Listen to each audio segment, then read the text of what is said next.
और BSP supremo Mayawati ने x पर एक पोस्ट किया है। मायावती ने राहुल गांधी पर निशाना साधा है अपने इस पोस्ट के जरिए। वक्फ बिल कर राहुल गांधी की चुप्पी कितनी उचित है, ये सवाल पूछा है मायावती ने। वक्फ बिल पर राहुल गांधी ने साध ली है चुप्पी, क्योंकि आपको भी मालूम होगा वक्फ बिल पर राहुल गांधी फिलहाल चुप बैठे हुए हैं। राहुल की चुप्पी से मुस्लिम समाज में काफी ज्यादा आक्रोश है। इंडिया गठबंधन में भी बेचैनी स्वाभाविक है। बहुजनों को वंचित रखने से कांग्रेस इसमें दोषी पाया गया है। अल्पसंख्यक कांग्रेस बीजेपी के छलावे से बचे, ये भी अपील की गई है मायावती की ओर से। उत्तर प्रदेश में बहुजनों की स्थिति बदहाल हो चुकी है।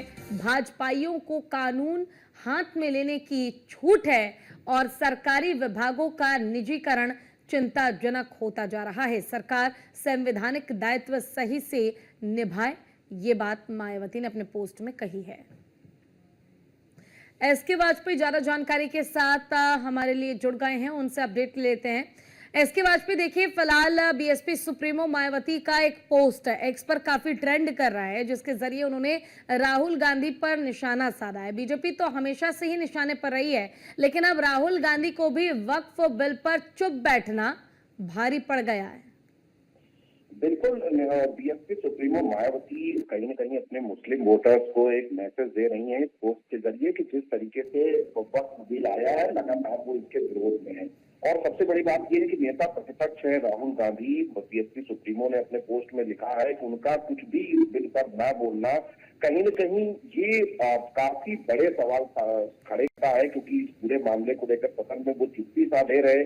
ऐसे में उनका ना बोलना बहुत सारे सवालों को जन्म देता है, जबकि मुस्लिम समाज इसको लेकर कहीं न कहीं काफी आक्रोशित है और इंडिया गठबंधन के ज्यादातर दल लगातार इसका विरोध कर रहे हैं। बावजूद इसके राहुल गांधी ने सदन में इस पर एक शब्द भी नहीं बोला। हालांकि इसके अलावा भी बीएसपी सुप्रीमो मायावती ने दूसरी चीजों को लेकर भी निशाना साधा है, जिसमें बीजेपी के साथ ही उन चीजों को लेकर जिसमें बीएसपी सुप्रीमो अपने वोटर्स को एक मैसेज दे रही है कि बिजली का जो निजीकरण है वो निजीकरण नहीं होना चाहिए, क्योंकि ये चिंता का विषय है और सरकार को जो संवैधानिक दायित्व है उनको निभाना चाहिए। बीएसपी सुप्रीमो ये बताने की कोशिश कर रही है, क्योंकि सीधे तौर पर लगातार जो विपक्ष है वो ये आरोप लगाता रहा है कि निजीकरण से सबसे ज्यादा नुकसान आरक्षित वर्ग का होगा, क्योंकि निजीकरण होने के बाद कंपनियों में आरक्षण की व्यवस्था नहीं होगी। ऐसे में बड़ा नुकसान आरक्षित वर्ग का होने वाला है।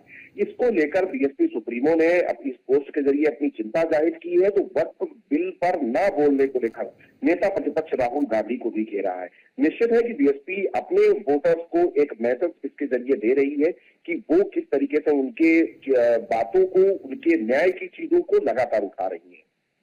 बिल्कुल, लेकिन देखिए जिस तरीके से वक्फ बिल पर राजनीति ये हो रही थी कि बीजेपी तो मुस्लिम वोट बैंक को अपनी ओर खींचना चाहती है, वहीं दूसरी तरफ विपक्ष पर आरोप बीजेपी हमेशा से लगाती रही है कि तुष्टीकरण की राजनीति की जाती है। और इस बीच मायावती, जो अब तक कहीं ना कहीं उनकी पार्टी जिस हाशिए पर है, उनकी ये प्रतिक्रिया सामने आना वाकई विपक्ष के लिए हम कह सकते हैं कि चिंताजनक इसलिए भी क्योंकि अब यूपी में जल्द ही विधानसभा चुनाव भी होने और चुनाव से पहले मायावती अब थोड़ी एक्टिव भी नजर आने लगी हैं।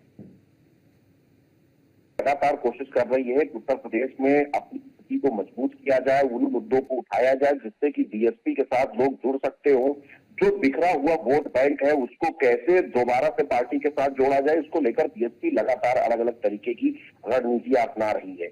हालांकि बीएसपी सुप्रीमो मायावती ने अपने संगठन में भी बदलाव किया है। अब इन पोस्ट के जरिए लगातार बीएसपी सुप्रीमो मायावती कहीं न कहीं दूसरे विपक्षी दलों को भी घेर रही हैं कि किस तरीके से जो आवाज सदन में विपक्ष को उठानी चाहिए थी, शायद वो आवाज विपक्ष की तरफ से नहीं उठाई गई है। चलिए, आपका बहुत बहुत शुक्रिया इस तमाम जानकारी के लिए।